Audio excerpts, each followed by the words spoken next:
Bonjour à tous, dans cette vidéo on va voir quelles sont les 7 principales raisons qui expliquent le plafonnement d'un chiffre d'affaires pour un entrepreneur. La première d'entre elles, c'est tout simplement qu'aujourd'hui vous ne savez pas comment facturer plus. Vous avez des clients qui sont rentrés par votre offre principale, on va dire, et malheureusement aujourd'hui, même si vous avez su les satisfaire, vous n'avez pas prévu de suite. Vous n'avez pas prévu d'extension à cette offre, une prestation complémentaire, un service supplémentaire que vous pourriez leur apporter. Et donc forcément, vous avez des clients qui sont dans votre portefeuille, des gens qui pourraient être des fidèles, des gens qui vous ont accordé leur confiance une première fois, mais vous n'avez rien d'autre à leur proposer. Et forcément, ça vous oblige à redoubler d'efforts sur votre prospection. Vous êtes toujours en recrutement client alors que vous pourriez développer votre chiffre d'affaires rien qu'avec votre portefeuille existant. La deuxième des choses, c'est que vous êtes limité par votre temps de travail.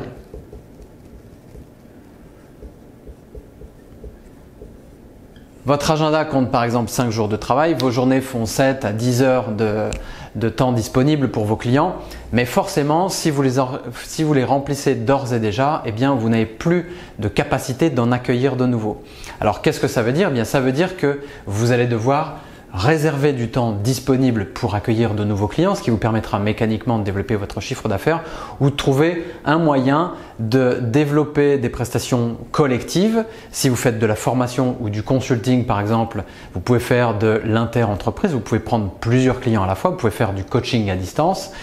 Mais si vous êtes sur de la prestation individuelle, il va falloir trouver d'autres moyens de développer, d'élargir votre temps disponible, des heures que vous allez pouvoir vendre à de nouveaux clients. La troisième des choses, c'est que votre offre n'a pas évolué. Votre offre, n'a pas évolué. Si vous êtes sur la même base tarifaire qu'il y a 2 ans, il y a 5 ans et que votre offre en elle-même, c'est-à-dire ce qu'elle comporte, les services que vous apportez à vos clients, la façon dont vous délivrez, si tout ça n'a pas bougé d'un iota, alors c'est une des raisons pour lesquelles votre chiffre d'affaires stagne. Et c'est un mauvais calcul pour vous puisque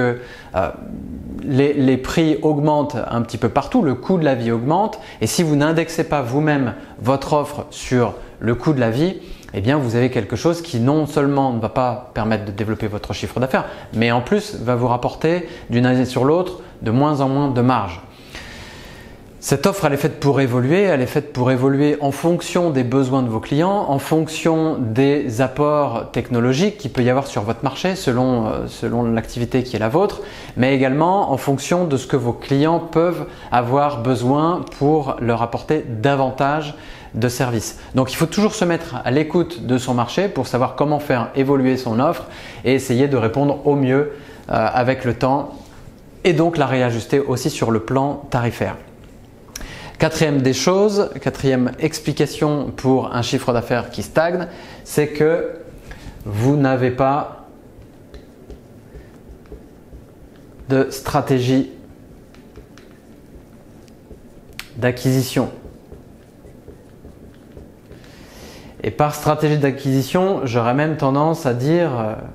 automatiser, quelque chose qui instaure une véritable routine, une machine qui vous permette de prospecter pour vous et qui vous ramène automatiquement de nouveaux clients chaque mois dans votre entreprise.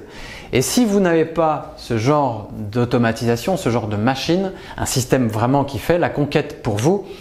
et forcément, ça vous oblige, là encore, à réserver dans votre agenda du temps pour la prospection, du temps pour aller chercher des nouveaux clients. Et ce temps que vous mettez au profit de la prospection, c'est une très bonne chose parce que ça contribue à votre développement commercial. Mais la contrepartie de ça, c'est que vous passez moins de temps pour livrer vos clients et donc ça vient grignoter directement sur ce que vous pourriez faire aux côtés de vos clients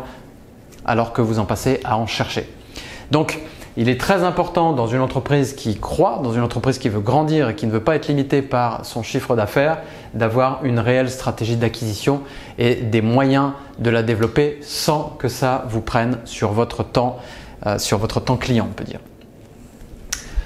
Une autre chose que je constate très fréquemment et qui est une grave erreur de la part de beaucoup d'entreprises, c'est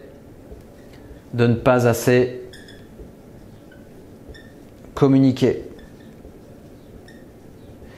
Et si vous ne dites pas aux gens ce que vous faites pour eux, si votre clientèle ne sait pas que vous existez, si vous n'arrivez pas à capter son attention, si vous n'arrivez pas à vous rendre visible, que ce soit sur les réseaux, que ce soit sur Internet, sur les moteurs de recherche, bref, il vous faut de la visibilité, il faut que vos clients idéaux puissent vous trouver, eh bien forcément ça va se répercuter automatiquement sur vos efforts de prospection, puisque si les clients ne viennent pas d'eux-mêmes de cette manière, vous allez devoir vous-même aller les chercher. Alors que la communication peut faire ce job pour vous.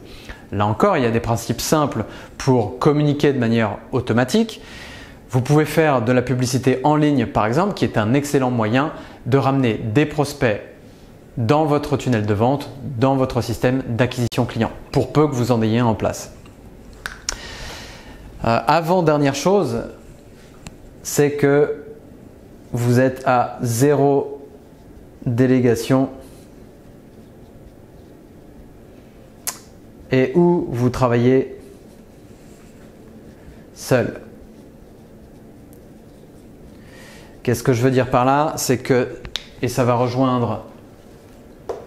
ce point ici,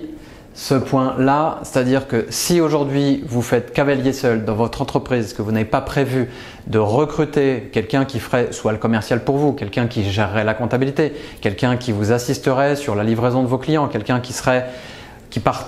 prendrait partie intégrante de votre activité sur une tâche qui vous est chronophage aujourd'hui, eh bien forcément vous vous limitez. Alors bien sûr, le recrutement ou la délégation, parce que vous pouvez aussi confier ces tâches à une ressource externe, vous pouvez prendre des gens, des indépendants, des freelances pour effectuer certaines tâches pour vous, ça vous libérerait du temps pour faire des choses qui vous inspirent plus, pour être plus aux côtés de vos clients ou pour peut-être faire plus de prospection commerciale si c'est la partie qui vous séduit le plus. Mais si aujourd'hui vous cherchez à tout faire seul, forcément ça vient directement impacter votre temps disponible et donc la croissance de votre entreprise. Pensez donc assez tôt dans votre réflexion à intégrer le fait de pouvoir vous entourer, de chercher des gens qui vont vous aider à augmenter la taille, la croissance de votre entreprise tout simplement en leur confiant des parties de votre activité que vous n'avez plus envie d'assumer seul.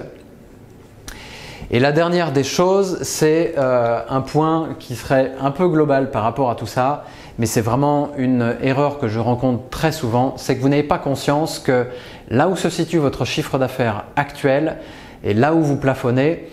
c'est que vous avez mis en place une stratégie pour y parvenir et ce n'est pas forcément cette stratégie, admettons que vous soyez à 100 000 € de chiffre d'affaires annuel, ce n'est pas la même stratégie qui vous amènera aux 200 000 ou aux 500 000 € que celle qui vous a amené aux 100 premiers milliers d'euros. Et si vous stagnez, c'est bien évidemment parce que justement vous n'avez pas mené cette réflexion de vous dire ok, j'ai atteint ce premier palier, quelle est la stratégie à mettre en place pour le palier supérieur? Parce que ce n'est pas forcément et mécaniquement la même démarche à suivre. Donc c'est vraiment une réflexion profonde à mener et une remise en cause possible de votre business qui vous amènera à passer au stade supérieur. Voilà donc les 7 principales raisons et j'espère que ça vous donne des pistes de réflexion pour votre activité. Si ce contenu vous a plu, pensez à mettre un like à cette vidéo. Dites-moi en commentaire ce que vous avez apprécié et ce que vous retenez et si vous avez d'autres choses qui pourraient venir compléter les 7 points que j'ai évoqués avec vous. Enfin, pour ne rien manquer des actualités de cette chaîne et des prochaines vidéos qui seront publiées, je vous invite à vous abonner et à suivre le lien en commentaire si vous voulez bénéficier de la formation gratuite qui vous aidera à aligner la stratégie et vos valeurs pour augmenter le niveau de votre business et faire en sorte d'en vivre pleinement.